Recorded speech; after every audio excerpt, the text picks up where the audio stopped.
I thought I was going to Columbia to study literature. I was very, very wrong. So a few weeks ago, I gave you guys a brief overview of why I quit academia. You can watch that video here, but today I'd like to go a little bit more in depth into my story and talk a little bit about why English departments no longer teach literature and why that is such a big problem. My name's Lisa, and you're watching Pens and Poison.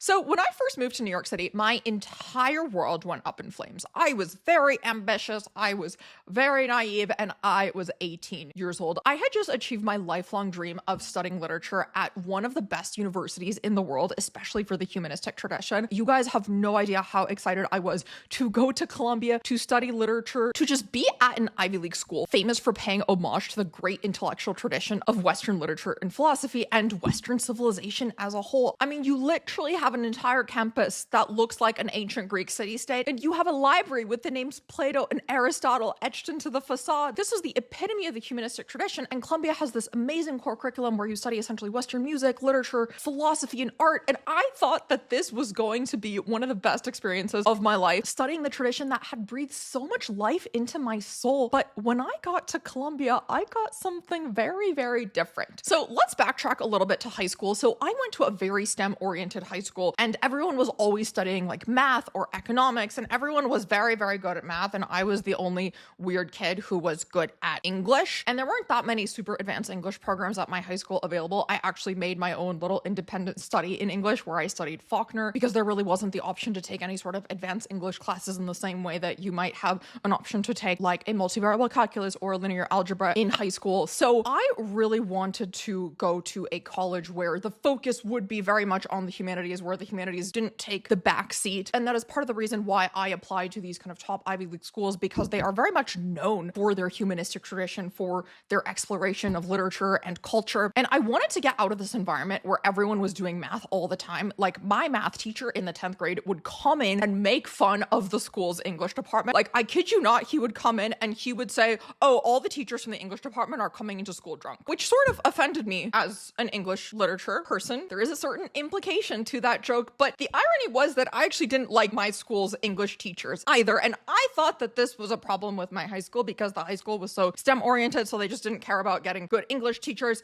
Like, we always talked about the failures of capitalism in The Great Gatsby or the proto-feminism in the Canterbury Tales. And I didn't think that that was the point of a lot of these books. Sure, there's obviously some of that in some of these books, but I think there was this kind of hyper fixation on these very narrow themes, and it was missing the broader point of, literature, again, is this universal tradition that tells us something a little bit more universal about human nature, and that is present both in The Great Gatsby and in the Canterbury Tales. So I thought that this was a problem with how English teachers at my particular high school were teaching English, and boy, was I in for a surprise. So I get to Columbia, and my plan for when I get there is to study English, go on to get a PhD, and then become a famous writer, supporting myself in the academy in the meantime. This was kind of the model of Vladimir Nabokov, who always just wanted to make a living as a writer, but he basically taught literature to be able to sustain himself until Lolita blew up, and then he was able to just transition to becoming a full-time writer. So that was my plan. I also really wanted to teach my own works of literature, sort of like David Foster Wallace or Toni Morrison. And to me, the combination of studying the literary tradition and also writing my own work was the fastest way of becoming proficient as a writer myself, because the best way to become a great writer is to read great literature. And I don't know why we don't understand this today. I don't see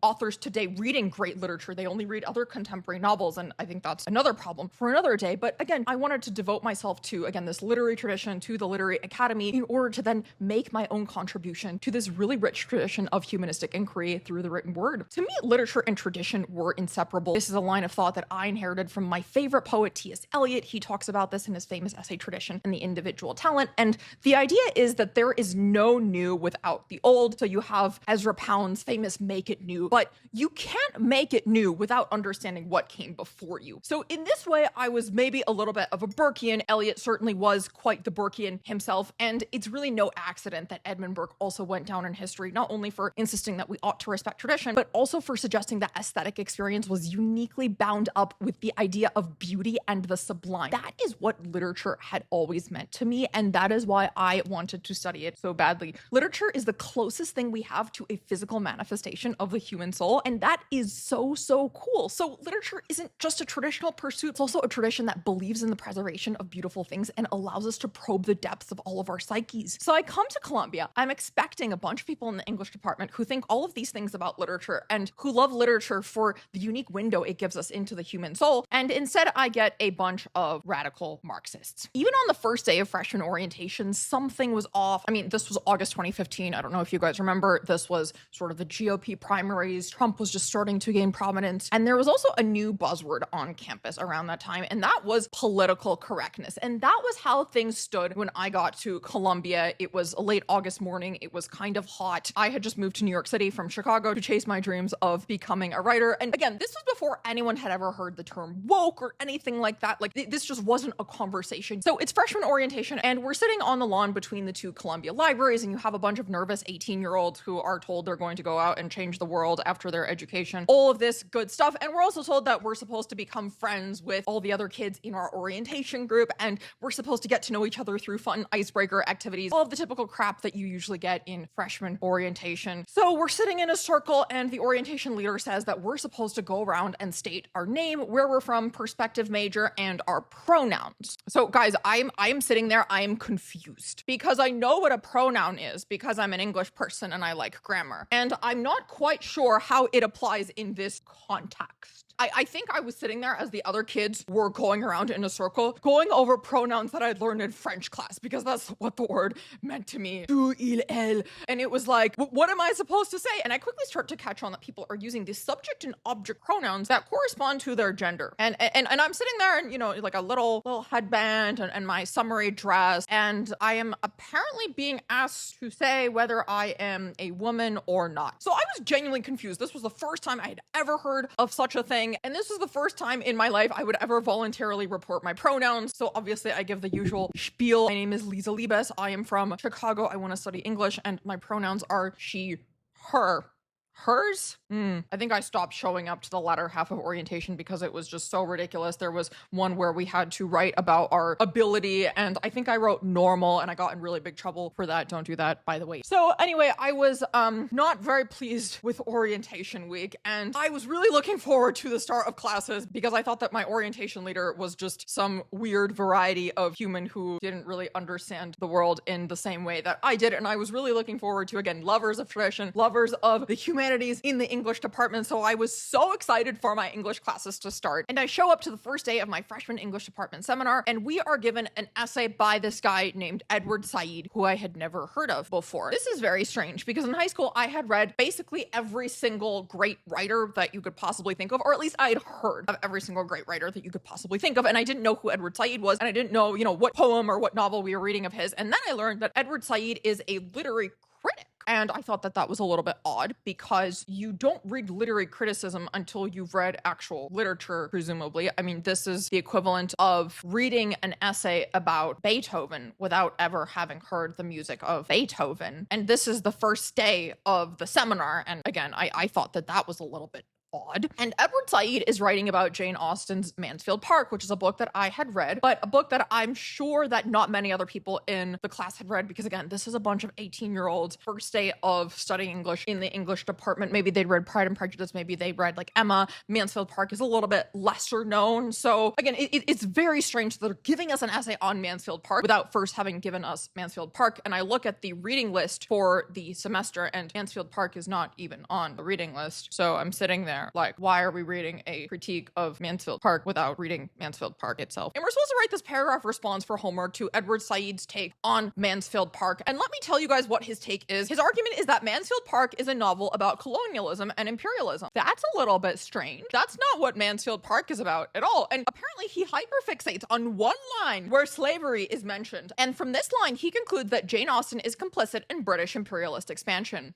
I can't even tell this story, guys, without getting a massive headache. Okay, so I think maybe this is an anomaly. Maybe the professor is just crazy. But then I start taking more and more English classes, and we're reading Karl Marx, we're reading Judith Butler, we're reading all these theorists who are flooding the English curricula, but not actual novels or poems or books themselves. And it seems to me that the theorists we're reading also have very little to do with literature, such as Karl Marx or Judith Butler. And the more classes I took in the Columbia English department, the clearer it became to me that these professors just wanted to use literature as a force of resistance against illiberal forces to make our society a just world for all. Now, this is a noble pursuit on its own, but that's maybe not the sole pursuit of literature, nor should it be its primary pursuit. And to me, someone who had grown up with parents who'd fled the Soviet Union, Marxism was not synonymous with liberalism at all. Again, there's nothing wrong with trying to make our world more just and equitable, and there are so many great writers who work towards that aim. Shelley, Ibsen, George Orwell, to name a few, but the promotion of social justice cannot be the sole aim of literature. It's only one tiny component of a really broad humanistic tradition. But if you ask anyone in my department, literature was inseparable from social justice. So I started to wonder how I'd come to such a radically different conclusion from my peers. I looked into reading lists across my English classes, and